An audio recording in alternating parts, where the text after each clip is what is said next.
The magic of being concise. The learning targets today for watching this video are that you can explain what an objective summary is and is not, and that I can create an objective summary. All right, so first I wanted to talk to you about what an objective summary is not.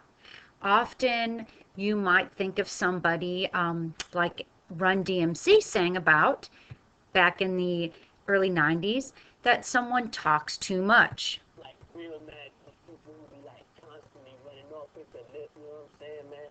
They be constantly beefing, man, when they should just be chilling. Word, they need to learn. Shut up!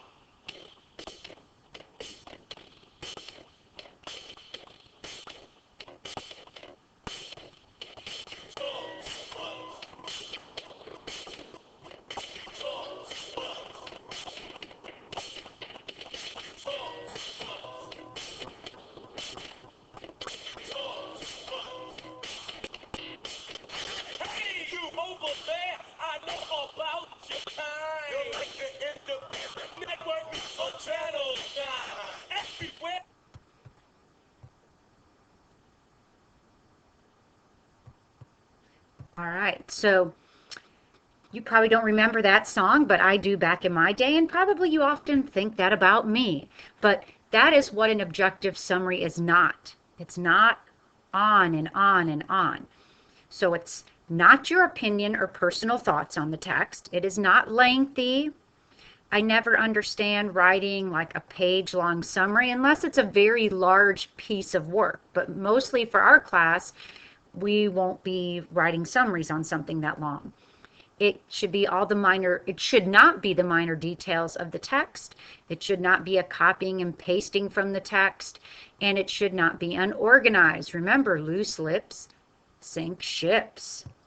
All right, so what an objective summary is. It's the central or main ideas from the text. It's the most important information that you can derive. I often use clues like the title to help me come up with the main idea, because the title should represent what's in the text. It should be short enough to convey the main ideas. The best summaries can be done in one sentence to be truly concise, but a proficient summary is no more than 2 to 3 sentences. It's clearly organized, it's written in your own words, and it leaves out your own opinions and personal thoughts on the text. It is not an evaluation of the text, it is merely what the text was mostly about. All right, so here are 3 easy steps on how to write an objective summary. First, you need to name it, which means you identify the title of the text and the author. The next thing you do is you verb it. You use one of these verbs that is highlighted in red, such as shows or describes, that denote a summary. Sometimes any one of those verbs works, but I try to think specifically about what the author was trying to do. And then you central idea it. In other words, you come up with the main idea or central idea of the text. And again, best summaries can be done in a sentence. All right, so here's an example. In David Brooks's op-ed article, The Nature of Poverty, which you can find online, it's in the New York Times, I named it, I verbed it and said that he illustrated it, and then I central idea'd it. And here's what it looks like in altogether. In David Brooks's op-ed article, The Nature of Poverty, he illustrates that the problem with poverty isn't that society hasn't done enough to stop it, but that the real problem lies within the relationship in our homes and communities that either encourage or discourage personal responsibility and the motivation to succeed. This is a picture of David Brooks.